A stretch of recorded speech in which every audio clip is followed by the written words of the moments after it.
Itu yang potensial juga kita pakai. Potensialnya kita bikin real. Itu ada mekanisme keuangan, ada istilahnya ada financial engineering-nya gitu loh. Sementara ada antara pada hakikatnya accounting engineering ke financial engineering gitu sebenarnya kalau pakai istilah keuangan. Dan antara pada hakikatnya accounting engineering bergeser ke financial engineering sama. Kalau potensial aset dalam rangka restrukturisasi aset sesungguhnya bergeser dari financial engineering ke accounting engineering. Jalan-jalannya begitu gitu ke istilah keuangannya. Nah dari sana kita mau bilang kalau Anda tidak berempati dan bersimpati pada publik, nggak akan ada yang namanya kemunculan kelembagaan baru untuk optimalisasi kesejahteraan rakyat. Nggak akan ada. Anda akan tetap menemui kesulitan, akan ada hambatan besar karena karakter darurat korupsi. Dan korupsi di depan mata bisa nggak diselesaikan? Gitu problemnya. Saya akan sampai kemana? Antartika dan ke padang pasir. Pada ya udahlah ke pik situ aja. Jadi satu lagi. Kalau kita lihat ini kan tadi itu memang dana-dana yang dikumpulkan dari dividen negara ya. Jadi milik negara di dalam konteks negara milik rakyat. Tapi negara sekarang ada lagi yang diambil dari rakyat kayak dana haji kayak gitu.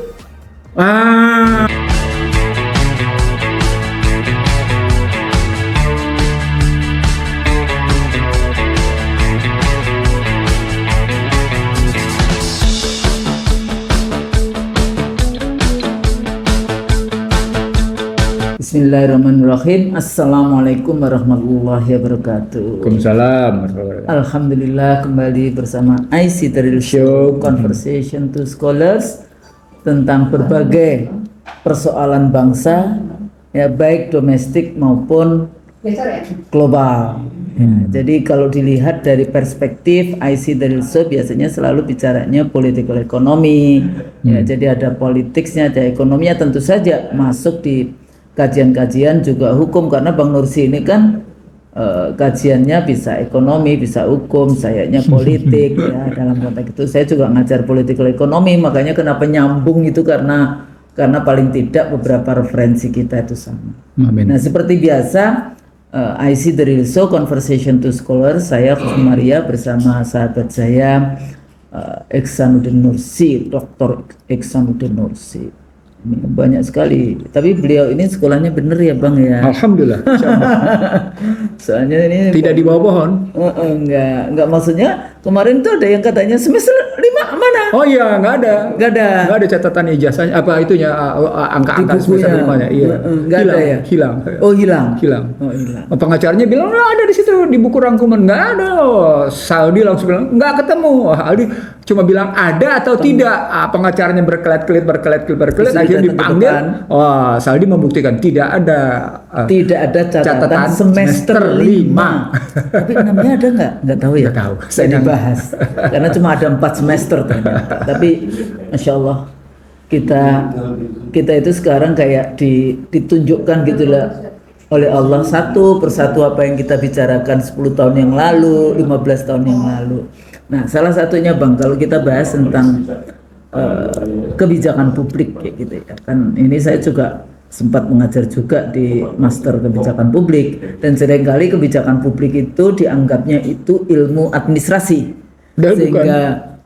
sehingga nggak ada unsur politiknya, makanya yang bicara misalnya dirjen, kalau di tingkat sekda dan sebagainya, padahal dalam kajian-kajian public policy-nya di Amerika, betul, di buku gitu, itu is political economy. Iya. Makanya seringkali ya sampai jurusan di kampusnya sendiri itu government and public policy. Gitu kan, government and public policy. Jadi public policy is political.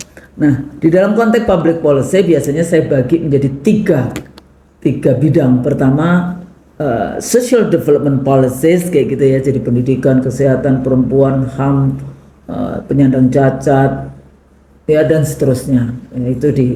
Kemudian economic development policies, industri, agriculture, infrastruktur, segala macam yang berhubungan dengan pembangunan ekonomi. Karena tambah development itu IC, Information Communication Technology. ICT ya. Dan sebentar lagi Malaysia khusus mendirikan fakultas AI. Di Indonesia belum ada. Malaysia akan segera mendirikan fakultas AI. Dia langsung cepat sekali responsifnya untuk Malaysia. Nanti karena pemahaman tentang pembangunan itu materialisme sebetulnya. Kalau pembangunannya itu bicara tentang semuanya, kalau tidak hanya materialisme tapi juga pembangunan dalam rangka peradaban, itu pertanyaannya adalah morality, pertanyaannya adalah ethics. Untuk apa AI? Untuk apa ini? Yang kayak gitu-gitu harus Nah, yang sangat sebetulnya sih dalam kajian IC Research banyak sekali yang kita bahas juga selama ini, karena Bang Nursi kan sangat kuat di dalam konteks pemikiran-pemikiran ini. Kalau kita bahas tentang macroeconomic policies, di sini bicara tentang keuangan, perbankan, segala macam yang berhubungan dengan keuangan negara, di dalam bagaimana negara mengelola keuangan. Makanya kenapa Bang kok pertama kok disebut macroeconomics gitu ya, beda dengan yang tadi economic development policies gitu. Ini keuangan. Termasuk juga kalau kita bahas tentang pinjaman online, pokoknya segala hal OJK, nanti kelembagaannya ada BI, ada OJK. Tapi kalau saya pelajari dulu tentang kenapa sih kemudian kayak Bank Indonesia salah satu indikator di dalam kalau kita bahas tentang demokrasi itu kan independence dari kalau di Amerika FedEx gitu ya, atau Bank Reserve Bank kayak gitu. FedEx bukan FedEx. FedEx salah lagi. FedEx itu yang pengiriman barang. Iya. Salah lagi. Federal Reserve. Maksud saya itu. Kok jadi saya tadi ngomong FedEx ya? Soalnya sama Fed-nya. Iya, sama-sama Fed-nya. Atau biasanya emang disebutnya cuma Fed karena Federal Reserve itu Fedres. Federal Reserve kayak gitu ya. Atau the Fed, kalimatnya pakai the Fed.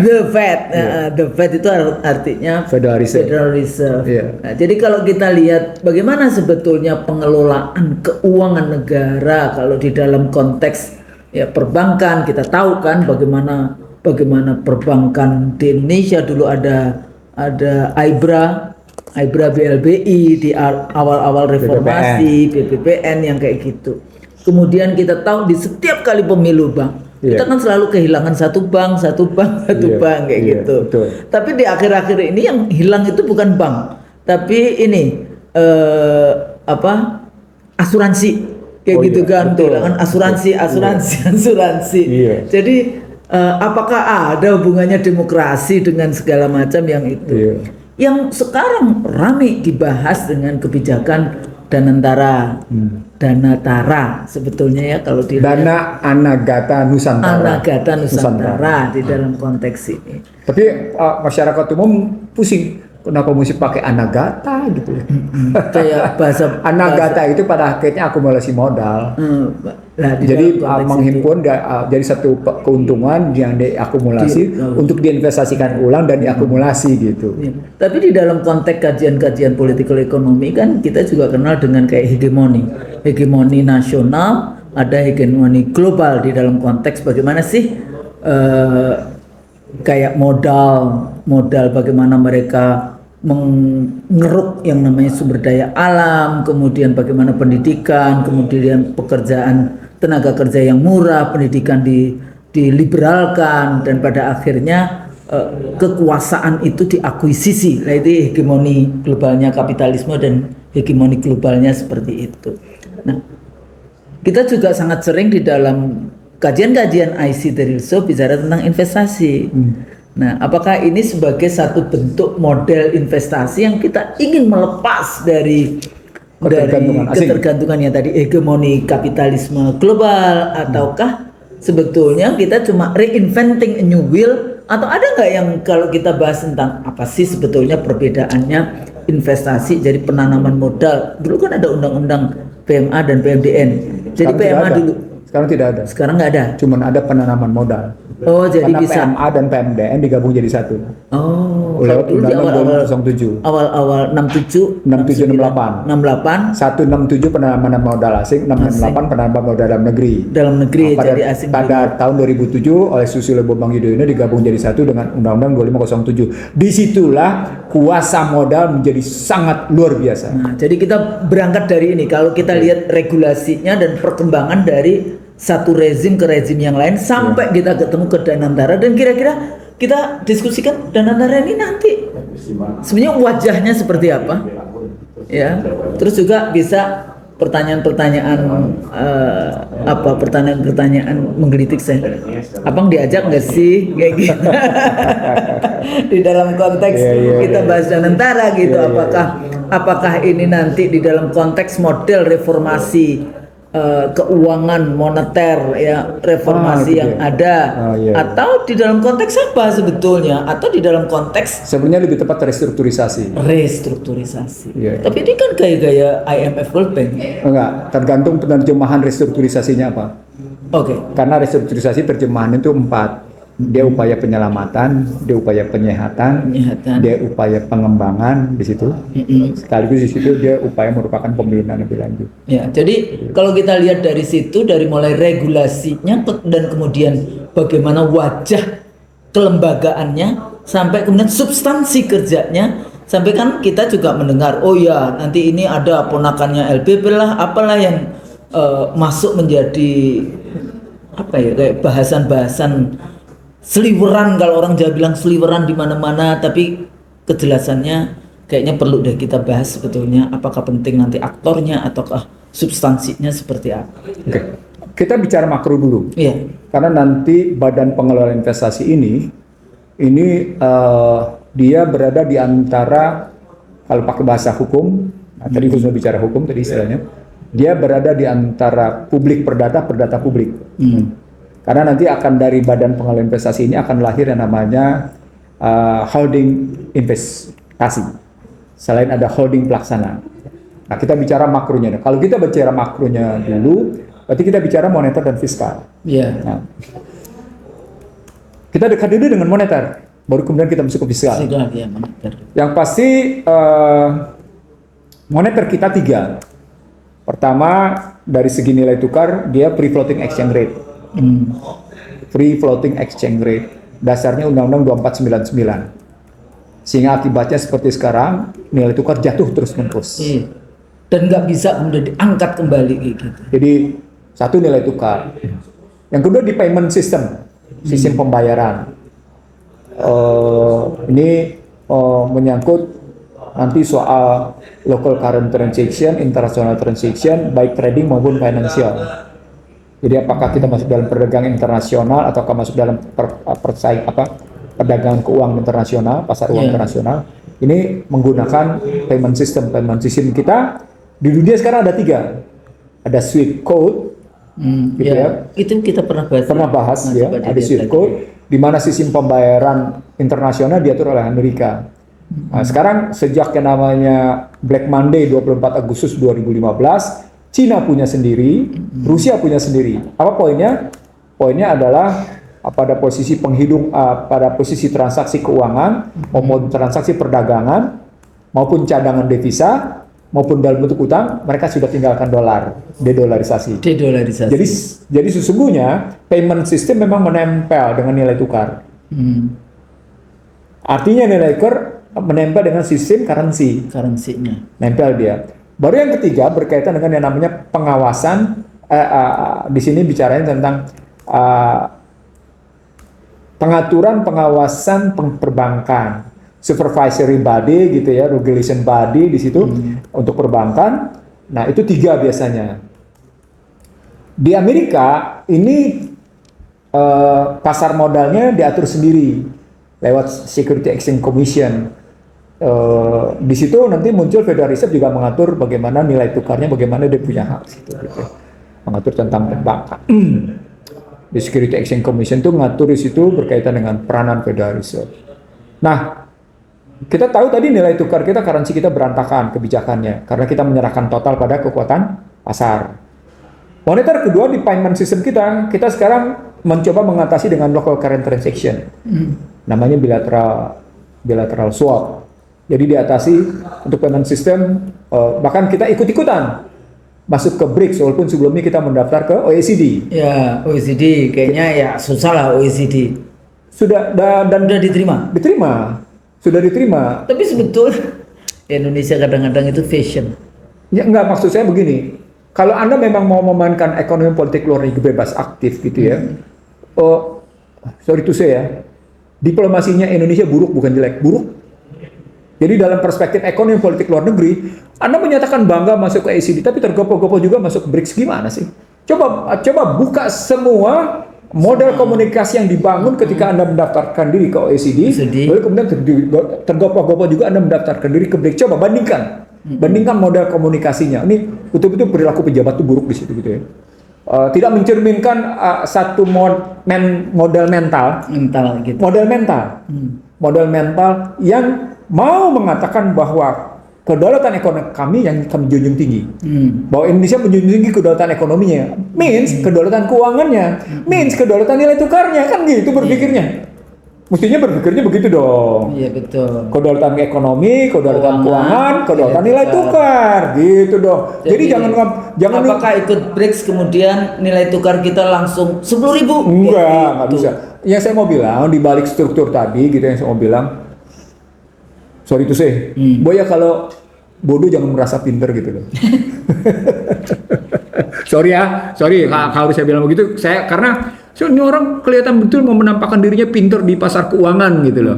Tapi sesungguhnya bodoh banget gitu. Sorry ya kalau saya bilang kayak gitu. Apa indikatornya itu tadi model komunikasi yang dia tampilkan. Ketika bangga main ke OECD tapi kemudian juga tergopoh-gopoh main ke BRICS gitu. Itu relasi antara nilai tukar dengan payment system. Yang ketiga tadi perbankan. Nah, perbankan Indonesia di bawah perintah IMF dulu dipisahkan. Ya. Berdirilah OJK. Nah, dari sini lahirlah LPS juga, lembaga penjamin simpanan. Jadi stabilitas sistem keuangan itu dipegang oleh, nah di sini ketemu nih stabilitas sistem keuangannya dipegang oleh 4 institusi, Menteri Keuangan, BI, OJK, LPS. Nah, mereka di sini melakukan antisipasi, mereka melakukan perekayasaan, mereka melakukan bukan sekedar mengantisipasi, itu juga mereka melakukan upaya mengatasi kalau terjadi macam-macam. Artinya dalam perspektif moneter dia diindikasikan oleh 3 untuk moneter, saling tiga lembaga. Indikasinya adalah apa yang saya sebut sebagai nilai tukar, suku bunga, dan inflasi. Nilai tukar, suku bunga, dan inflasi. Jadi kalau kita bahas nilai tukar, dia tidak boleh terlepas dari membahas suku bunga. Kalau kita nggak bahas suku bunga, dia tidak terlepas dari inflasi. Maka ketika ada orang yang bangga, Indonesia adalah satu-satunya negara yang inflasinya rendah, itu harus ditabrakin dengan nilai tukar. Kalau nilai tukarnya jatuh, inflasi rendah, ada yang salah, gitu loh ngelihatnya. Apalagi inflasi rendah, dia tidak mampu mengatasi pengangguran, dia tidak mampu mengatasi kemiskinan, dia tidak mampu mengatasi Gini rasio, gitu Husnul ngelihatnya. Dan itu pun juga tidak angka-angka di dalam konteks betul. Jadi ada kualitatifnya. Nah, kalau teori yang saya bangun, 3 bersaudara ini, 3 tuh, nilai tukar, suku bunga, inflasi. Saudaranya lagi, saudara sepupunya lagi, itu harga energi, harga energi, gitu ya, harga emas, dan harga komoditas strategis lainnya, gitu. Lihat aja bagaimana perangnya. Kalau mereka mainin nilai tukar dengan suku bunga, lihat harga energinya. Energi ini masuk apa? Semuanya. Baik yang namanya fosil maupun renewable, semua. Jadi, tapi diindikasikan sederhana 2 Husnul. Brent sama West Texas Intermediate (WTI). Jadi kalau biasanya perbedaan antara Brent sama West Texas Intermediate itu bergerak di antara 2 sampai dengan $4. Jadi kalau misalnya harga Brent $74 per barel, harga West Texas Intermediate (WTI) itu bergerak sekitar 70, 71 atau 72. Sekitar itu permainannya. Bergeraknya tergantung permintaan pasar. Yang menentukannya lagi-lagi menentu. Sekarang pertanyaan, dalam panggung internasional, nilai tukar, suku bunga, dan inflasi yang menentukan siapa? The Fed. Itu tadi The Fed. Ya. Jadi Fed sangat menentukan pengendalian. Di situ Cina dan Rusia serta teman-temannya berusaha mengurangi pengaruh The Fed dengan model dedolarisasi. Maka berdirilah BRICS. Maka marahlah Trump. Maka ngomonglah Rubio. BRICS itu zaman Trump 41. Oh iya. BRICS itu zaman Trump 1, makanya mereka melakukan currency war namanya, perang nilai tukar. Perang nilai tukar gitu ya. Oke ya. Nah, dari sana saudara sepupunya adalah, dari saudara kandung ini saudara sepupunya adalah tadi harga energi, harga emas, harga komoditas strategis lainnya. Sementara ini ditentukan oleh yang namanya The Fed, saudara sekandung tadi ini tiganya, ini juga ditentukan oleh Amerika. Emang nentuin harga pasar internasional minyak siapa? Memang menentukan harga emas siapa? Memang menentukan harga komoditas strategis siapa? Di situ timah, emas, batu bara, ini semua dia mereka menentukan semuanya. Jadi bukan negara Republik Indonesia. Iya, mereka menentukan. Ini makro ya, makro internasional untuk nanti masuk ke Indonesia. Globalnya begitu. Artinya sesungguhnya Barat sejak namanya Perang Dunia Pertama dan Perang Dunia Kedua mendominasi perekonomian lewat sistem yang dia bangun. Sistem pertama Bretton Woods, lalu kemudian yang namanya dia bangun lagi lewat Marshall Plan, dibangun Plaza Accord, dan seterusnya dibangun macam-macam sampai akhirnya pada tahun 80 muncullah istilah Reagan dan Thatcher. Right. Reagan right dan Thatcher right. Itulah keluar istilah Washington Consensus. Itulah neoliberal. Jadi kalau ada seorang menteri menyatakan nggak ada itu neoliberal, dia berarti kurang referensi.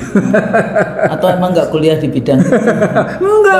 Enggak, soalnya kan itu kan Chicago Boys sebetulnya ininya ya. Jadi bertumpuknya pembahasan-bahasannya di Chicago, makanya seringkali disebut sebagai Chicago Boys. Enggak, sebelumnya memang ada Keynesian, tapi ketika Reagan sama Thatcher menerbitkan berbagai jumlahan, dia muncul neo Keynesian gitu.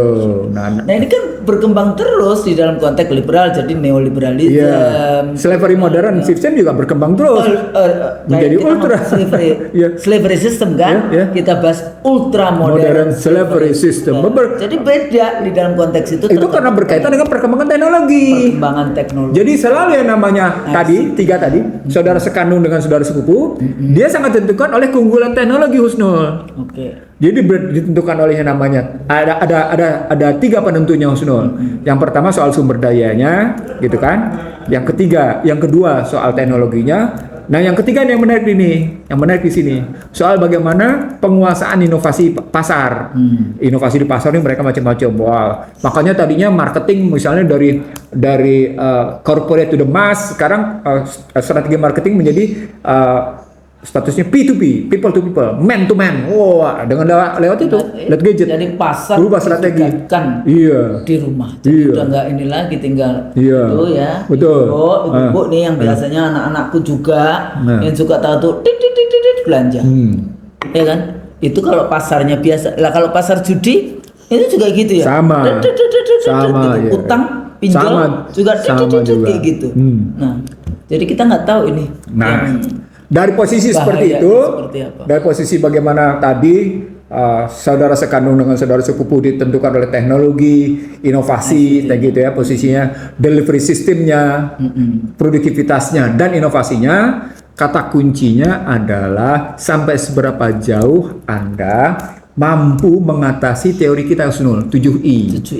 Ya, bagaimana modal melakukan invasi, bagaimana modal melakukan intervensi, bagaimana modal melakukan infiltrasi, bagaimana modal melakukan interferensi, bagaimana modal melakukan intimidasi, bagaimana modal melakukan indoktrinasi yang hasilnya instability.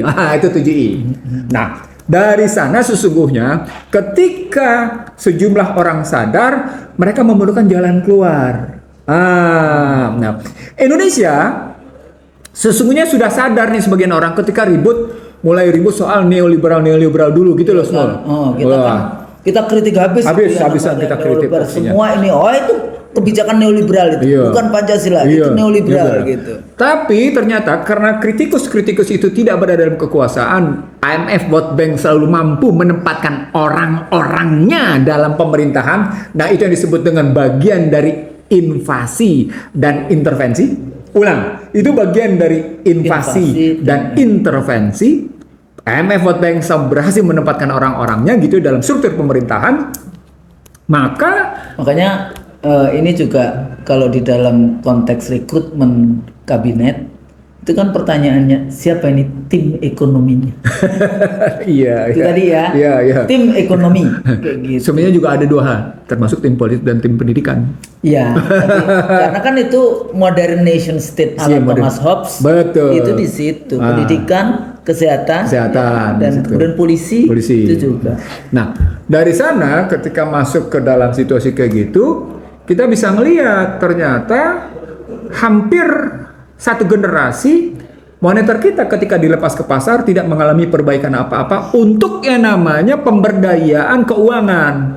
Jadi yang disebut dengan financial resilience gitu ya, financial ratio, kemandirian keuangan itu makin hari makin ambruk walaupun cadangan devisa kita naik. Inilah yang tertinggi dalam sejarah Republik. Ngukurnya pakai apa? Ngukurnya pakai rupiah, coba ngukurnya pakai dolar. Kan untuk nunjukin kenapa kalimatnya? Karena cadangan devisa sepenuhnya bukan mesti diurut siapa-siapa komponennya. Komponen perdagangan, komponen keuangan, komponen utang gitu ya. Jadi perdagangan kayak gimana, keuangan kayak apa, komponen utang kayak apa mesti dilihat di situ. Nah, dari sana setelah kita lihat kondisi moneter kayak gitu, 7I terus berjalan gitu. Kita geser sekarang ke fiskal. Fiskal itu tidak pernah mengalami perbaikan karena salah satu indikatornya adalah tax ratio. Tax ratio kita bergerak hanya 10%. Sementara yang namanya incremental capital output ratio kita tinggi banget. Artinya tidak efisien. Apa artinya? Alokasi anggaran dan realisasi alokasi anggaran untuk pembangunan dilaksanakan dengan tidak efisien. Apa indikator konkretnya selain ekor? Harga logistik tetap tinggi. Apa indikatornya? Ketika infrastruktur dibangun, harganya tetap sekarang 23,7% dari total biaya. Dari sebelumnya 24%. Berkurangnya berapa? 0,3%. Nah, itu indikasi bahwa alokasi fiskal salah. Alokasi fiskal tidak efisien, alokasi fiskal bocor, dan itulah kemudian kita sampai pada satu posisi darurat korupsi. Saat yang sama, pihak korporasinya baik domestik maupun asing berhasil mengakumulasi modal sehingga korporasi domestik punya keuangan sekarang mencapai 3.000 triliun. Wah, dahsyat kan? 3.000 triliun. Siapa yang disaingi, Husnul? Yang disaingi pertama oleh korporasi domestik. Ini dari 10-11 orang kaya nih, Husnul. Ya. Yang disaingi pertama adalah jumlah APBN. Yang di APBN kita juga segitu. 3.300 triliun sekian, 3.300 sekian triliun. Oke. Artinya disaingin. Disaingin kan. Disaingin juga yang namanya perpajakan dong, karena perpajakan 82%. Dari 78 sampai 82. Jadi penerimaan negara tergantung pada perpajakan, dan perpajakan itu dari perusahaan-perusahaan besar itu. Oke. Ya, income tax itu tidak hanya cuma individu, tapi juga company. Siapa lagi disaingin? Dana pihak ketiga. Struktur dana pihak ketiga lebih banyak pada orang-orang kaya. Itu bisa dilihat pada jumlah duit tingginya 5 miliar dolar berapa banyak, berapa pangsanya berapa, pangsanya berapa persen. Di situ kelihatan di dana pihak ketiga bahwa orang kaya yang menguasai uang di dana pihak ketiga perbankan. Dibanding sama orang yang punya duit 100 juta ke bawah yang jumlah rekeningnya 99, sekian persen tapi tidak menguasai apa-apa, kuenya kecil. Bahasanya gini, Bang. Ya. Orang kaya-kaya itu dia bisa pinjam untuk modal yang lebih besar lagi kepada bank. Ya. Sementara petani yang tanahnya sawahnya cuma 0,2%, 0,2 hektar tidak bisa pinjam modal di bank. Kayak gitu kan sebetulnya. Itu bahasa awamnya supaya mudah difahami yang kayak gitu. Jadi artinya dana ketiga tadi sangat menentukan gambaran. Jadi tadi kita lihat total APBN kita lihat kemudian dari dana pihak ketiga, lalu kita lihat belanja APBN, lalu kemudian kita lihat dana pihak ketiga, yang terakhir yang kelima jumlah kredit. Tadi yang Usul bilang, kreditnya lebih banyak diterima oleh orang-orang kaya daripada masyarakat secara luas atau targeted kelompok yang membutuhkan. Coba berpikir logis tapi sederhana. Dengan 5 kondisi ini, tidakkah dia menghasilkan orang kaya makin kaya, si miskin makin miskin? Sederhana aja nih, lihat ini. Gapnya kan, gapnya di situ. Di situ gapnya saya mau nunjukin gini rasio. Nah, saya juga mau ngomong kayak gitu. Tapi ini Bang, ini juga sangat basic biasanya. Kenapa diksi yang dipakai oleh rezim atau Kementerian Keuangan di dalam atau negara itu selalu subsidi. Sementara tadi sebetulnya Bang Nursi bicara belanja negara. Ya kan, belanja negara artinya ya itu memang kebutuhan untuk delivery Artinya public services di dalam konteks ini. Kenapa kok seringkali para ekonomi itu sukanya? Karena cara pikirnya ultra neoliberal. Jadi ketika mereka merasa terbebani atas subsidi, maka mereka sesungguhnya tidak sedang menjalani budget mandatori. Kan konstitusional. Enggak, maksudnya bukan menggunakan Pendekatan teknologi. konstitusional. Iya, kan istilah saya tadi jelas, budget mandatory konstitusional. Nah, kalau gambarannya budget mandatory konstitusional, maka di sini menariknya, maka pemerintah punya kewajiban melakukan pembiayaan atas yang namanya kesehatan. Pemerintah punya kewajiban pada pendidikan. Pemerintah punya kewajiban untuk mengatasi pengangguran. Pemerintah punya kewajiban mengatasi kemiskinan. Pemerintah punya kewajiban untuk mengatasi infrastruktur. Iya. Itu Jelas itu. kewajiban. Iya, kewajiban. Itu di situ, apalagi kemudian tegas-tegas pasal 27 ayat 2-nya. Undang-Undang Dasar 45. Gitu ya. Tiap-tiap warga negara berhak atas pekerjaan dan penghidupan yang layak bagi kemanusiaan. Kalimatnya bukan penduduk, Husnul. Tiap-tiap warga negara. Artinya ketika negara membuka pekerjaan, membuka lapangan kerja bagi orang asing, dia sudah melanggar konstitusi. Maka kehadiran TKA sesungguhnya melanggar konstitusi. Nah, mereka benarkan lewat Undang-Undang Penanaman Modal dan Undang-Undang 38. Berarti Termasuk undang-undang itu bertentangan. pada hakikatnya bertentangan. Itu yang saya tidak mengerti ketika saya menggugat Undang-Undang 2507 di Mahkamah Konstitusi. Waktu itu saya berhadapan dengan sejumlah ekonom neoliberal. Ya, saya tidak perlu sebut siapa namanya, tapi saya bilang Undang-Undang Penanaman Modal nomor 25 tahun 2007 itu pada hakikatnya bertentangan dengan konstitusi. Saya ingat banget itu November 2007, Husnul. November 2007 di Mahkamah Konstitusi gitu ya. Nah, kalau ngelihatnya begitu, bahwa ada budget mandatori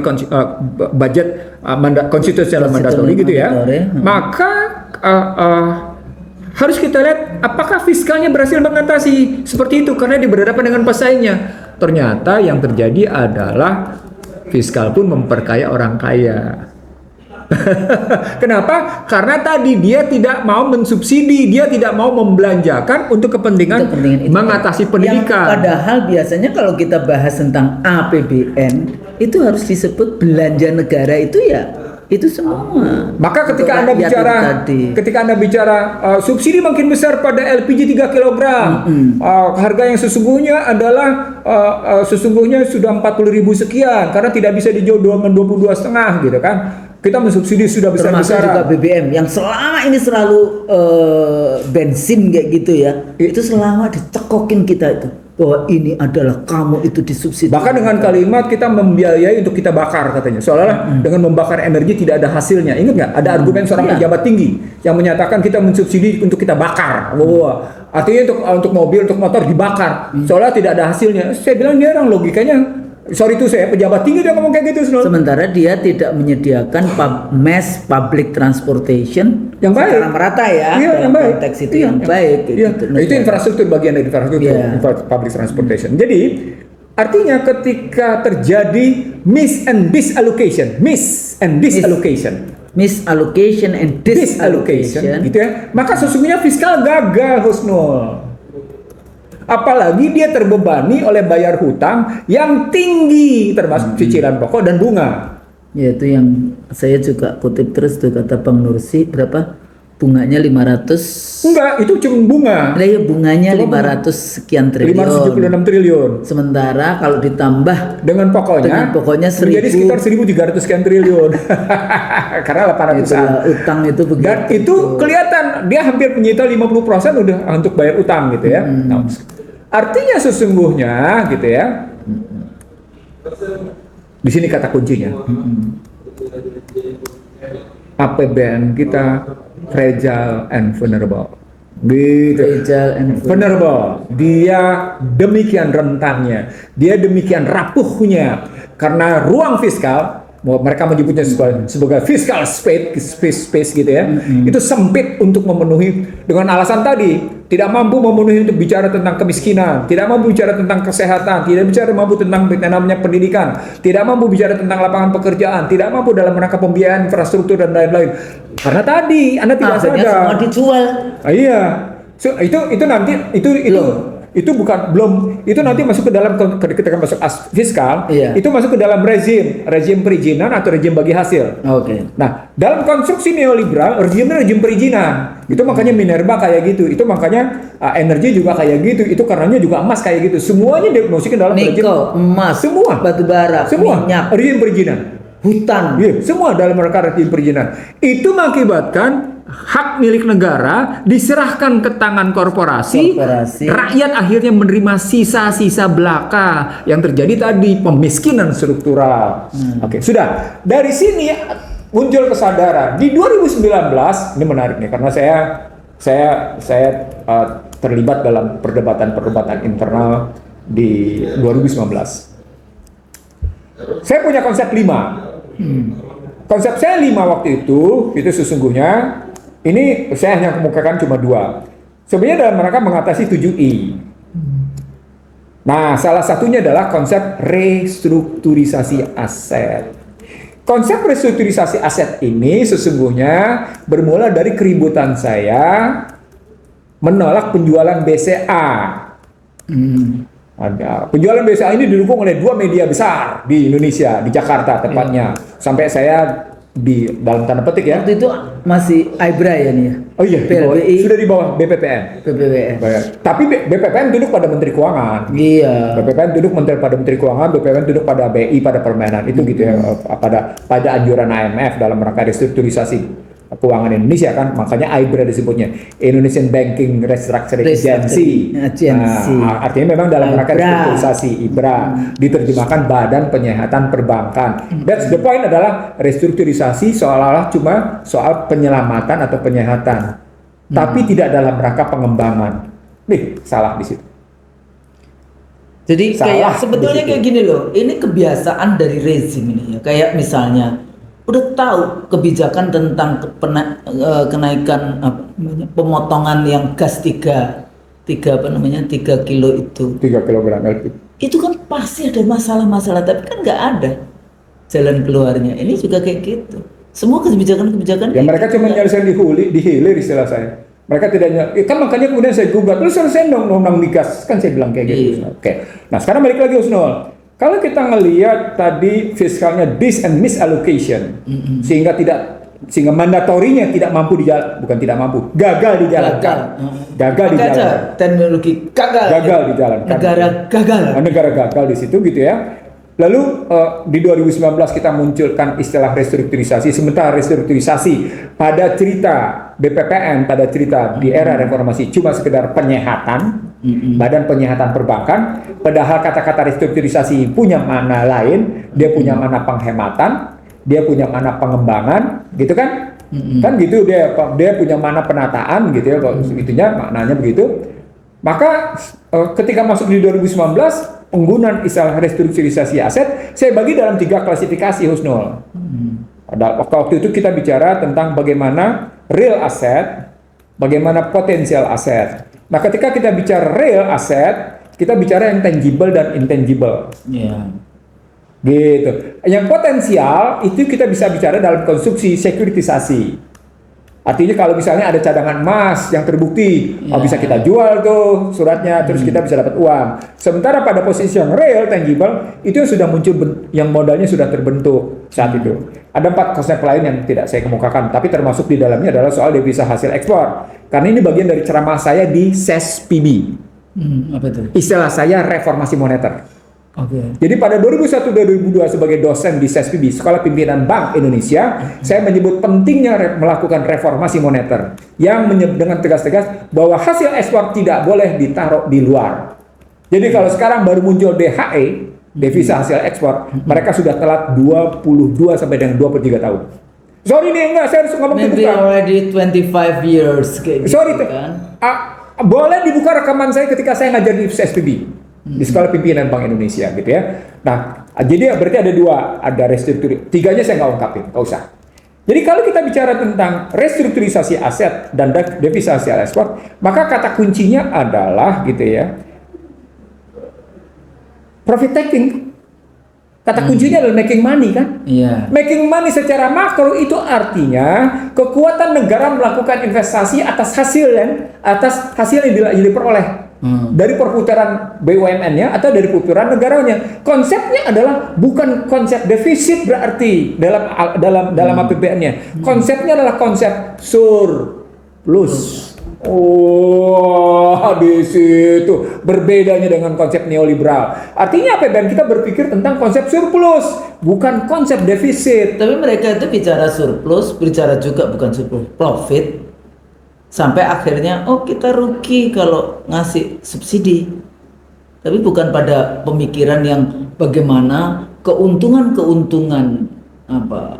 investasi atau eksploitasi sumber daya alam yang diekspor, kemudian di situ ada keuntungan, kemana? Karena berpikir produktivitasnya produktivitas economic metric, angka, ekonometrik posisinya. Jadi kalau kita berpikir produktivitasnya hanya pada angka, dia tidak berpikir produktivitas pada sistem sosial ekonomi, sistem politik ekonomi, ya mati lo, nggak bisa bikin apa-apa. Kenapa? Karena lu sudah didikte sejak awal oleh KMB, oleh penanaman modal, bahwa Anda punya ketergantungan modal asing. Dan mereka itu begitu, itu seperti iman kayak gitu loh, bahwa tanpa penanaman modal asing kita nggak bisa membangun. Itu yang saya maksud sebagai indoktrinasi. Jadi pertanyaan Nuslo itu indoktrinasi. Anda tergantung pada modal asing. Tanpa modal asing Anda tidak bisa ngebangun. Itu indoktrinasi. Dan itu kayak dipercaya. Nah, kata-kata tanpa itu intimidasi. Gitu dua itu.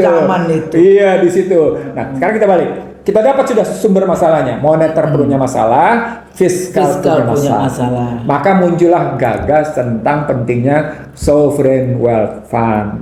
Sovereign wealth fund diterjemahkan dengan daya anagata Nusantara atau Danantara.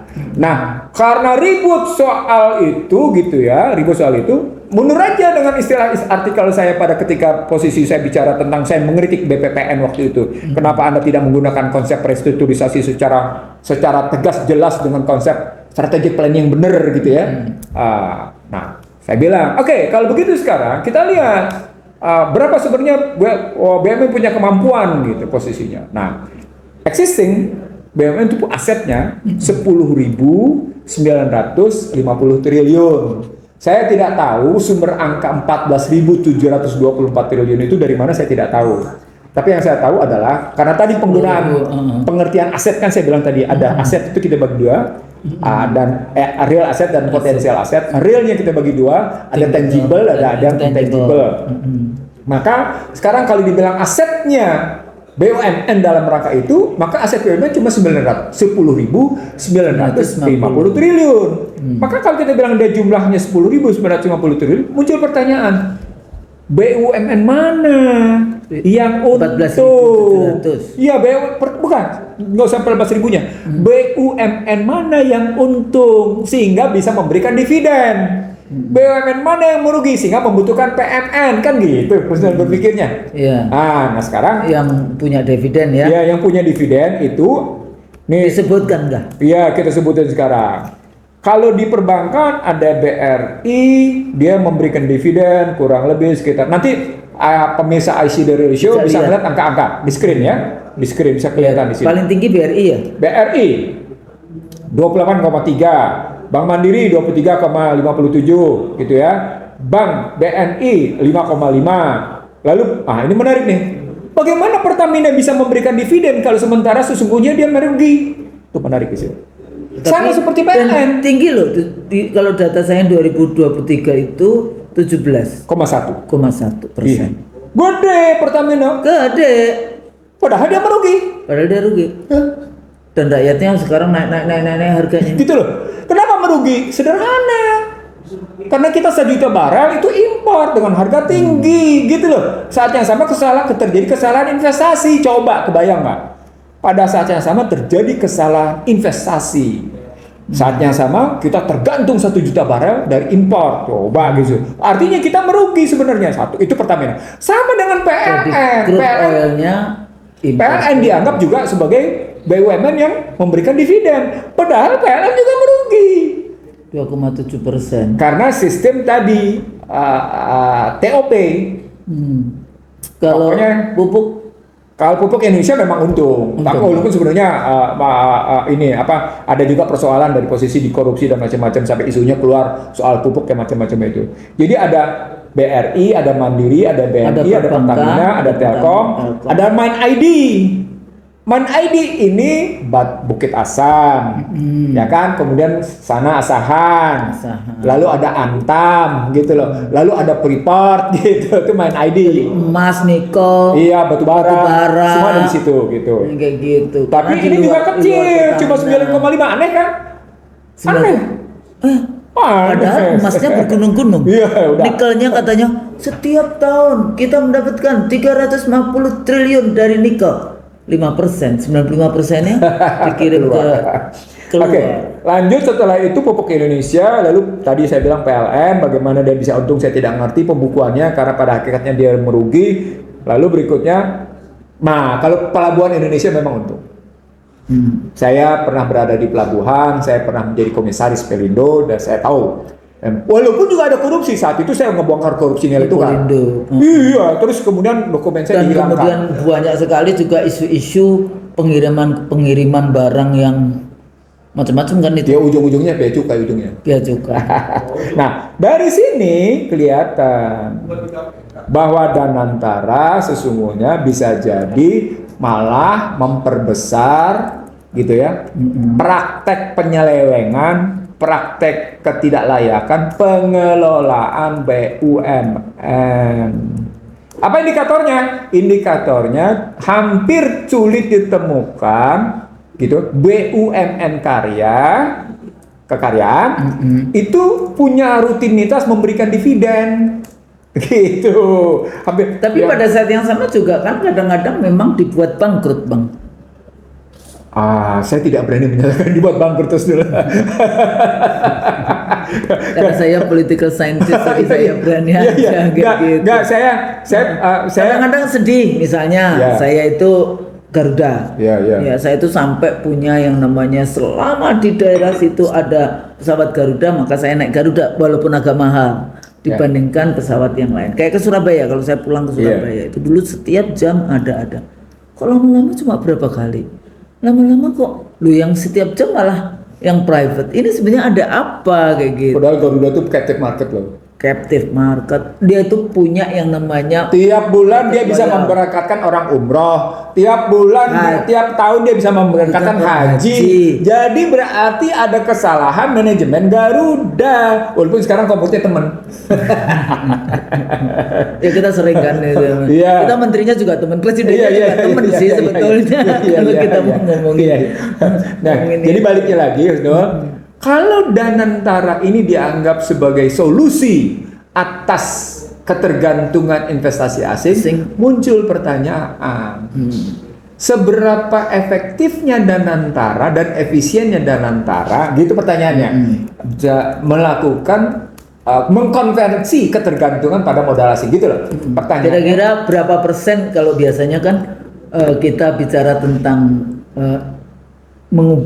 mengganti substitusi impor kayak gitu loh ya. Ini kan substitusi modal. Tetap impor modal. Iya, ini substitusi modal istilahnya. Bang Nursi kan dulu selalu kita impor modal, kita impor lagi substitusi.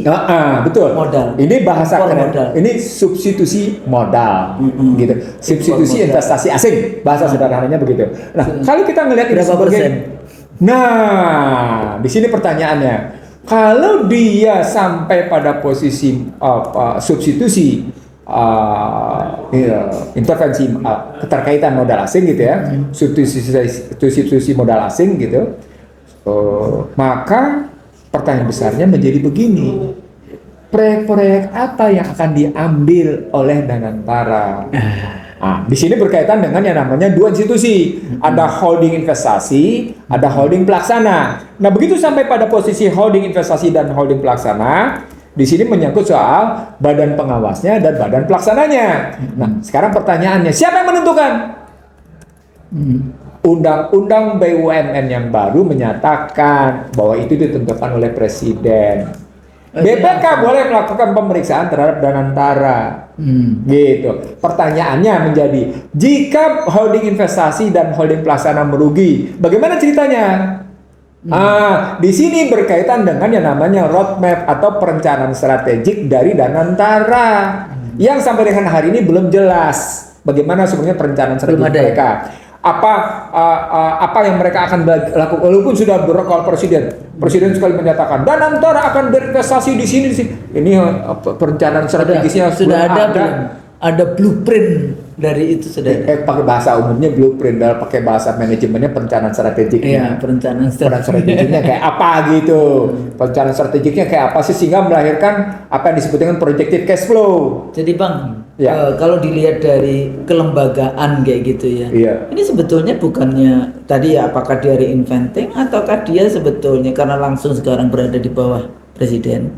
Kalau mau dibilang reinventing sebenarnya menggambarkan nggak bisa dibawa. Kita kan sering kali punya lembaga-lembaga yang itu auxiliary institution kayak gitu lah ya. Jadi kayak KPK sebetulnya kan itu ya bisa dimasukkan ke kepolisian, kejaksaan ya ad hoc. Ad hoc. Ya namanya. KPK ad hoc statusnya. Ya tapi auxiliary institution dan banyak sekali kita itu lembaga-lembaga yang kayak gitu. Sebetulnya Danantara ini kan sebetulnya dia bisa berada di bawah badan, di bawah Kementerian BUMN kan. Kalau sekarang dia memang dalam koordinasi atau penanaman modal. Enggak, dia dalam koordinasi Menko BUMN karena undang-undang juga undang-undang BUMN. Jadi artinya dalam koordinasi, cuma keberadaan badannya itu tetap langsung di bawah presiden. Kalau badan penanaman modal bagaimana ini? Kalau badan penanaman dia cuma penanaman modal aja atau dia sebetulnya mirip nggak dengan Danantara? Oh beda. Kalau Badan Koordinasi Penanaman Modal atau Menteri Investasi itu menyangkut kebijakan investasi-investasi yang datang dari asing dengan segala macam peraturannya sehingga mereka memberikan layanan satu pintu di BKPM, di Badan Koordinasi Penanaman Modal yang disebut Menteri Investasi. Nah kalau di Danantara ini sudah langsung action. Dia punya duit, dia berinvestasi. Atau yang itu, oh iya sisa-sisa efisiensi akan ditaruh di Danantara, tapi rakyat di PH. Enggak, tadi pertanyaannya begini Husnul. Sampai seberapa besar efisiensi dan efektivitas modal di bawah Danantara itu pertanyaannya. Sampai ulang. Ekonomi bertanyanya begitu Husnul. Karena mereka memang menggunakan modal neoliberal. Mereka menggunakan pasal 33 ayat 4. Ya, senangannya efisiensi. Ulang. Mereka mendayagunakan pasal 33 ayat 4. Pasal neoliberal. Ulang. Mereka menggunakan pasal 33 ayat 4 yang tegas-tegas sesungguhnya adalah pasal neoliberal. Tegas. Demokrasi ekonomi. Demokrasi ekonomi. Demokrasi ekonomi. Ya, demokrasi ekonomi. Walaupun mereka lekatkan juga FRAD. Good corporate governance, fairness, responsibility, accountability, transparency. Mereka gunakan juga. Tapi poinnya kan pertanyaan tetap sampai seberapa besar Anda menjamin bahwa efisiensi tinggi, efektivitas tinggi? Kan gitu pertanyaan. Jadi kalau kita bikin pakai grafik gitu ya, sumbu X-nya sama sumbu Y-nya, itu pertanyaan tentang efisiensi dan efektivitas yang harus optimal. What's the point? Anda tidak korup. Sehingga nanti kurvnya itu bagus, kurvanya begini jadinya tinggi gitu loh. Kalau di atas tuh bagus dia kurvanya gitu kan. Betul. Kurvanya bagus karena tinggi gitu. Nah, sekarang kalau pertanyaannya seberapa efisien dan seberapa efektif Danantara, dia tergantung dari sini menarik. Sistem politik dan sistem ekonomi, termasuk sistem hukum. Makanya pada 10 Juli 2023 10 Juli 2023 2024 saya lupa ya. 2024. 10 Juli 2024 tahun lalu saya menyatakan pada Badan Akuntabilitas Keuangan DPR problematik yang namanya PNBP. Penerimaan negara bukan pajak. Ya. Kan ini penggunaan dividen adalah bagian dari penggunaan PNBP sebelumnya. Ini tergantung pada 3 hal. 1, yang namanya kebijakan tarif atas sumber daya alam, kebijakan tarif atas posisi yang namanya besarnya dividen, kebijakan tarif, nah di sini menarik, atas besarnya PMN. Jadi kalau Anda negara rakyat menyertakan modal sebesar katakan 25 triliun, rakyat dapat berapa? Kan gitu. Iya. Itu kan pertanyaannya begitu. itu. Iya, karena itu uangnya rakyat sebetulnya. Uangnya rakyat. Bukan Danantara uangnya Yes. uangnya rakyat Nah, itu kebijakan tarif namanya. Jadi Anda kalau pakai bahasa ekonominya, Anda dapetin return on investment-nya berapa, tingkat pengembalian investasinya, berapa lama DBEP, kan statusnya langsung begitu, break even point-nya gitu kan. Yang kedua, seberapa optimal itu Anda bisa daya gunakan. Nah, itu tadi seberapa optimal tingkat efektivitas dan efisiensi atas investasi. Yang terakhir yang susah dijawab. Apa? Buruknya penegakan hukum. Jadi itu bisa menjadi tempat untuk bancaan. Jangan. Itu yang saya bilang, sorry itu ini bukan omongan saya baru, ini omongan saya di Badan Akuntabilitas Keuangan Negara. Problematik di Indonesia untuk konstruksi yang namanya seperti ini itu 3. Kebijakan tarifnya, seperti itu tadi, bagaimana ceritanya, ya kan? Iya. Bagaimana optimalisasinya untuk bicara efisiensi dan efektivitasnya.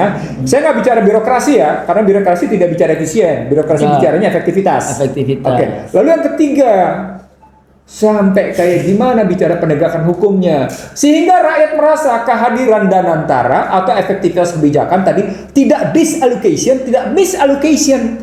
Pada bahasa sederhana untuk Danantara, investasi yang dilakukan oleh Danantara memang memberi manfaat seoptimal-optimalnya bagi masyarakat. Gitu loh. Harus juga berpikir seoptimal mungkin. Nah, di situ muncul bahwa hingga hari ini tidak ada cost benefit analysis atas Danantara. Tidak ada.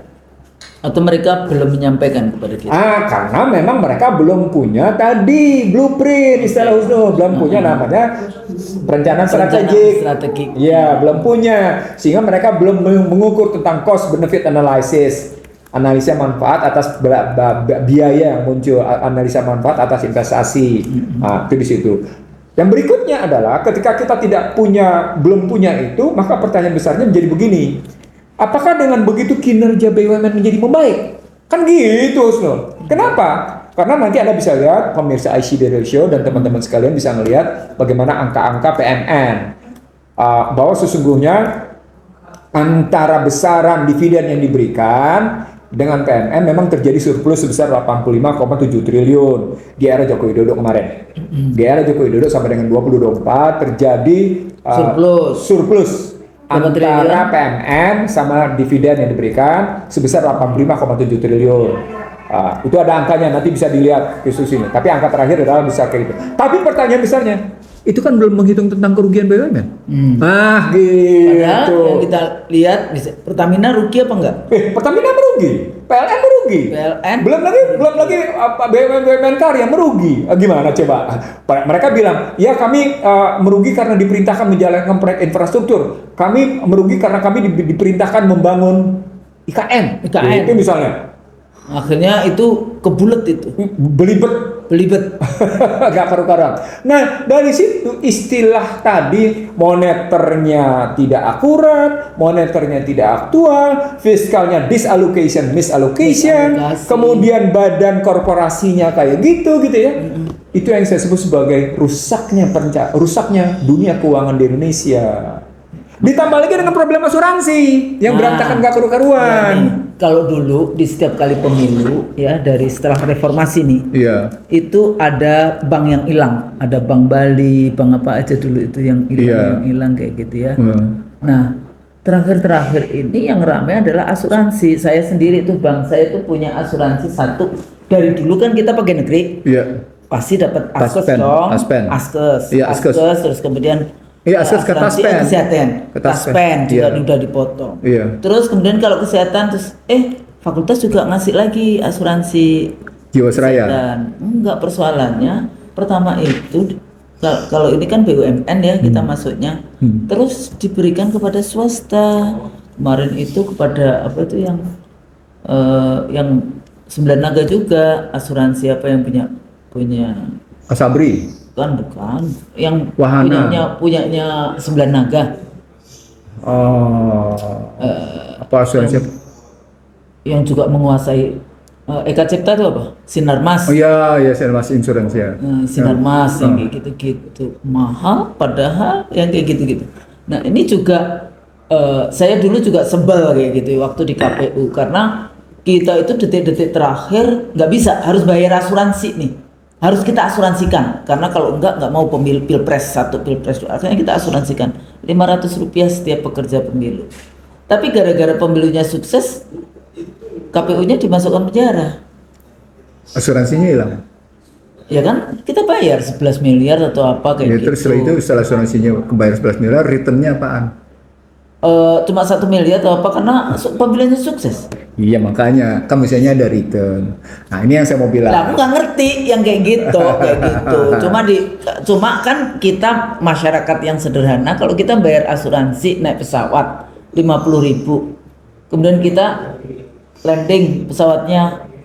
Sebenarnya kan mestinya begini, kalau untuk kasus-kasus pada KPU, ini ada yang namanya jaminan pelaksanaan pekerjaan, maka dibayar oleh KPU.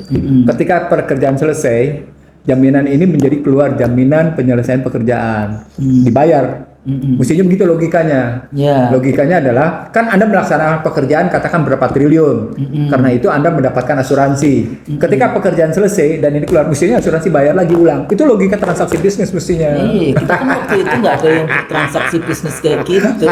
Ya, tapi kan Anda dipaksa.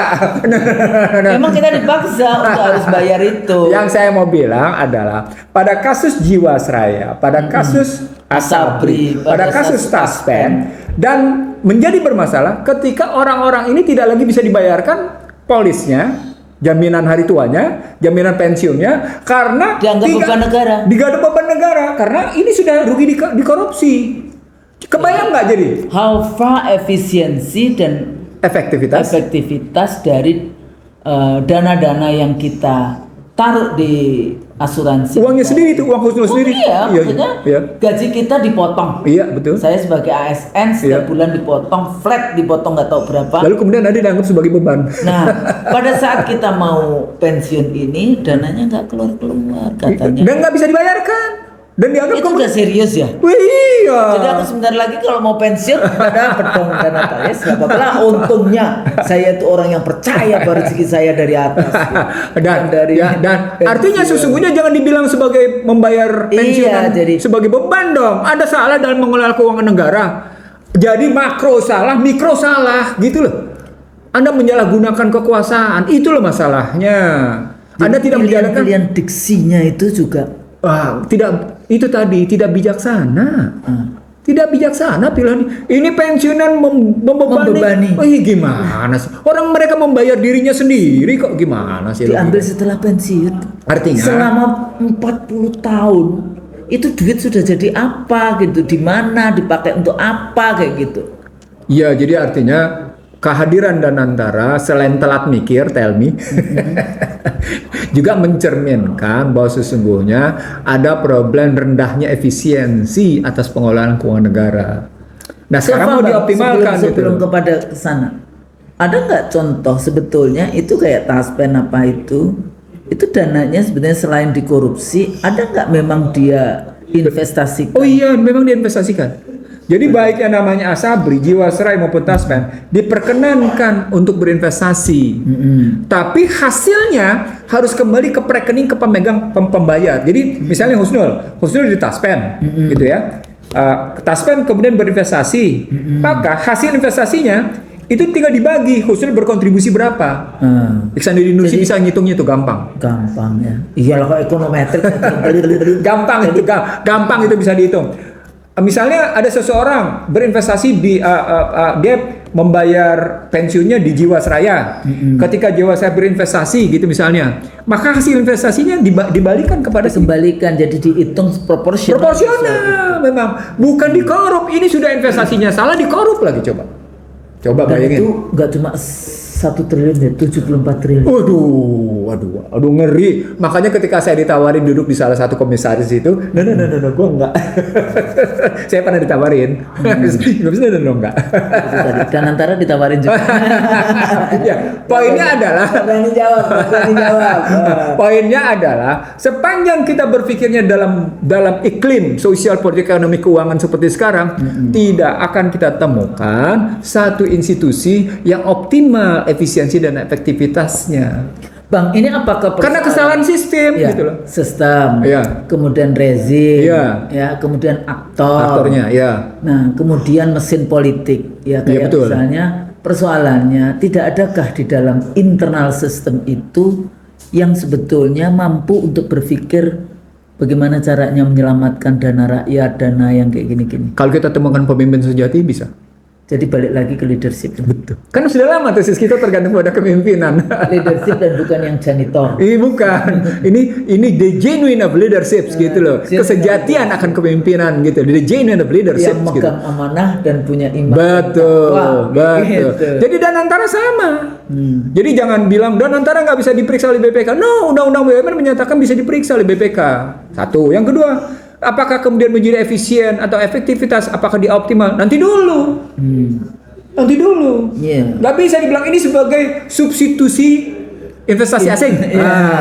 Nanti dulu kalau Anda mau menggantikan substitusi investasi asing, memang Anda sudah selesaikan nilai tukar mengambang bebasnya. Gitu. Belum. Memang Anda sudah menyelesaikan sistem keuangan moneter dan fiskalnya? Kan enggak gitu. Makanya saya bilang, kalau saya pernah bilang, kalau Danantara dengan model restrukturisasi aset bisa dikelola dalam satu periode pemerintahan, utang luar negeri selesai. Dengan catatan 5 tahun itu pun tidak menciptakan utang baru. Gitu. Nggak selesai tapi utang lagi. Karena liberalism Tadi pendekatan asetnya pendekatan bukan cuma sekedar pada yang real. Itu yang potensial juga kita pakai.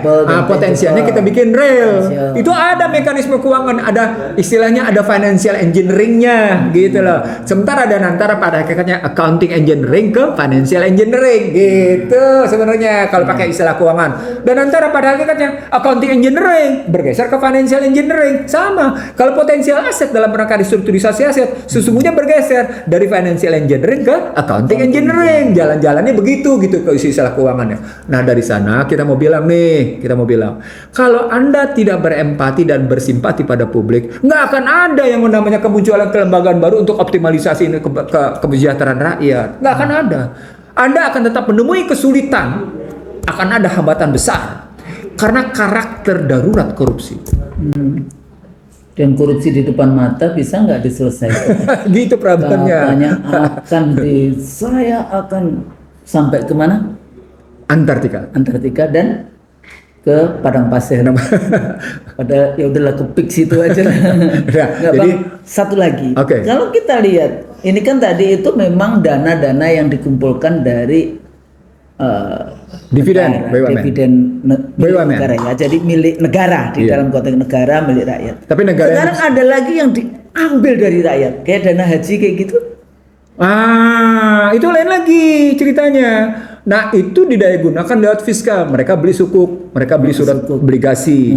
Sebenarnya bukan hanya di situ, bahkan dana pensiun pun dipakai untuk begitu. Dana pensiun yang lain. Kan kita ngomongin dana pensiun dipakai untuk yang begitu juga. Tapi kan salah semua rata-rata kayak gitu. Nah misalnya sekarang yang menentukan itu, oh ini saya beli yang ini, nggak taunya rugi kayak gitu gimana? Nah, ketika implikasi rugi, di sini kita mesti atur. Ini merupakan kerugian karena bisnis atau kerugian karena kesalahan mengelola. Itu menarik. Atau kerugian karena memang dikorup. Itu penting itu, Usno. Contoh ada satu BUMN karya manipulasi bikin proyek tol ecek-ecek. Nggak ada proyeknya gitu. Nggak ada, tapi dibikin seolah-olah ada kayak gitu. Jadi balik lagi Usno begini. Danantara menghadapi problematik makro yang tidak sederhana. Dia tidak bisa diselesaikan cuma dengan pendekatan undang-undang BUMN. Dia tidak bisa diselesaikan hanya dalam kerangka kokohnya kekuasaan. Dia dibutuhkan penyelesaian dalam rangka sikap bertanggung jawab dan memegang amanah. Jadi kalau kita curiga, masyarakat curiga atas Danantara, hal yang wajar. Karena memang soalnya kita posisinya sekarang lagi dalam posisi disorder gitu. Disorder. Dia bentar lagi, makanya terus keluar muncul tema besar, tarik dana dari bank pemerintah. Itu disobedient. Itu udah mulai disobedient. Gitu. Jadi hati-hati nih. Langkah-langkah itu kan sudah beredar di media sosial. Tarik dana dari bank pemerintah. Itu kalau sampai terjadi ambruk itu bank pemerintah. Dulu ada bang kasus ibu saya yang dana pensiunnya itu ditaruh di BRI. Tahu-tahu ternyata dana taspen yang pensiunannya BRI itu pemerintah bisa ambil lagi. Dan itu diambil ibu saya itu sampai 5 bulan diambil oleh BRI. Nggak tahu mau ditaruh di PT Pos atau apa. Jadi ibu saya itu PMN tuh. Iya. Dalam rangka PNN. Pernyataan modal negara. Nah, yang kayak gitu-gitu kan. Iya. Tapi nggak ditanyakan. Nggak boleh itu. Hanya karena mungkin karena ibuku kan punya banyak sekali asuransi anak pertama, kedua, ketiga, keempat banyak sekali gitu loh ya. Jadi yang ini dia itu ambil biasanya banyak baru kemudian mau puasa atau yang kayak gitu-gitu baru kemudian dipakai. Diambil 5 bulan. Itu saya pulang itu coba ini lihat. Akhirnya kita bikin heboh se-Indonesia.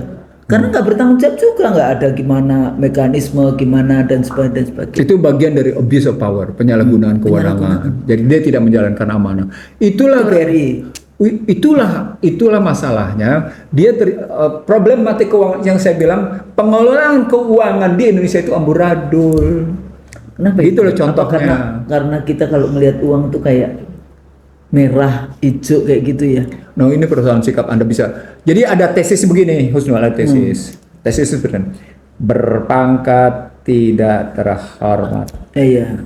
Ini omongan IC The Real Show sekian tahun Kapan lalu. ya kita pernah ngomong itu. Sekian tahun lalu. Jadi kayaknya harus melihat lagi itu yang tema apa. Berpangkat tidak terhormat, menjabat tidak bermartabat, beramanat tapi berkhianat. Itu problem besarnya. Saya kira gitu, Ustaz. Kayaknya itu deh, kita tutup dengan itu. Jadi itu pesan moral kita. Iya. Di dalam konteks gimana kalau semuanya ini nanti untuk anak-anak mahasiswa saya, kalau suatu saat Anda jadi pejabat, untuk teman-teman masyarakat yang sekarang berada di jabatan, ingat kayak gitu ya, hati-hati, terutama kalau kita berada di lembaga-lembaga yang ini. Padahal dulu satu lagi nih, Sri Mulyani dulu ya, itu memberikan gaji yang sangat tinggi untuk eselon 1-nya dari Kementerian Keuangan dan MA supaya tidak dikorup. Iya. Supaya tidak terjadi korupsi. Iya. Faktanya tetap aja. Enggak, maksudnya itu ada nggak kira-kira hubungan antara gajinya yang tinggi dengan korupsi? Kan nggak ada. Nggak ada. Tapi kami pernah berdebat tajam dengan teman-teman di KPK. Dengan komisioner KPK tepatnya, bukan teman-teman di KPK. Saya waktu itu jadi salah satu dialog di antara mereka. Kami mendiskusikan itu, bahwa gaji tinggi itu tidak menjamin habisnya korupsi. Disebabkan karakter korupsi di level-level itu bukan korupsi karena kebutuhan, tapi korupsi karena keserakahan. Itu makanya muncul greedy. Itu makanya muncul tadi beramanat, berpangkat tidak terhormat, berjabat tidak bermartabat, beramanat tidak khianat. Nah, gitu dia. Itu problemnya itu. Nah, itulah orang. Makanya kemudian enak banget orang asing mendikte karena mereka tahu karakter kayak gini. Tinggal di ini. Tinggal suruh aja dia berkhianat. Suruh aja dia tidak terhormat. Jadi dia bikinlah undang-undang menyelamatkan mereka. Undang-undangnya itu khianat. Betul. Undang-undangnya khianat. Gimana coba? Gitu. Praktek juga sumber daya alam dihabisin, segelintir orang yang mendapatkan tidak bermartabat lagi itu dananya. Astagfirullah. Kayaknya memang kita harus banyak beristighfar. Mudah-mudahan ini menjadi kajian yang sangat penting untuk teman-teman yang karena saya juga dapat WA juga. Mbak, dibahas dong di IC The Real Show tentang Danantara. Padahal nggak ngomong ya. Tapi ya udah. Kita bahas ya, nanti bisa lihat bagaimana undang-undang BUMN-nya diubah sedemikian cepat kilatnya. Menarik. Tiba-tiba undang-undang BUMN diubah sedemikian rupa. Sementara ada undang-undang yang lebih mendasar, misalnya tentang migas, mereka tidak perbaiki. Lalu menarik juga dengan undang-undang perubahan undang-undang Minerba, hanya karena ingin memberikan konsesi ke perguruan tinggi. Ada aneh. Ini artinya suap politik dilakukan kepada ormas agama, kepada perguruan tinggi. Apa poinnya, Ustaz? Apa? Political will-nya nggak punya perencanaan strategik berbasis konstitusi. Ulang, Ustaz. Iya. Ulang nih. Political will-nya tidak berbasis perencanaan strategik berbasis konstitusi. Anda bayangkan nggak? Anda punya kepentingan politik, Anda punya kemauan politik, tapi Anda tidak punya perencanaan strategis yang basis konstitusi.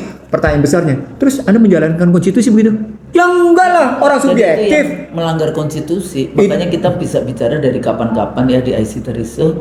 Rezim-rezim ini sudah melanggar konstitusi secara ugal-ugalan. Nah, itu masalahnya. Tanpa rasa malu. Saya pikir itu. Mudah-mudahan apa yang kita bahas menjadi bagian yang penting di dalam pembelajaran kita. Kalau kita salah, Kita mohon saja maaf. kita mohon maaf. Amin, Karena amin. yang salah itu dari kami. Kami manusia, yang benar hanya dari Allah. Wa'afun minkum. Iya. Tapi kita tetap kita doakan. Kan tadi saya bilang, walaupun kita kritik kayak apa, kita masih tetap mendoakan para pemimpin kita itu. Dan bukan cuma sekedar mendoakan. Billahi taufiq wal hidayah. Sebentar, sebelum itu kita bukan cuma sekedar mendoakan. Apa? Kita punya konsep pelaksanaan. Oh iya, Kita punya konsep. konsep. Ya, Kita berani menyatakan punya konsep. punya konsep. Benar. Jadi emang kita bukan cuma sekedar punya kata-kata. Kita punya konsep untuk itu. Tapi perbaiki dulu modal sosialnya. Iya. Nanti konsep kita diambil tapi nya enggak Iya, dibuang repot. gitu aja. Saya pikir Ya. itu mudah-mudahan Baik. apa yang kita bahas ini bermanfaat. Kalau salah kami mohon maaf. Amin. Nasrul minallah wa fathun qarib. Wassalamualaikum warahmatullahi wabarakatuh. Waalaikumsalam warahmatullahi wabarakatuh. 1 menit 1 jam 8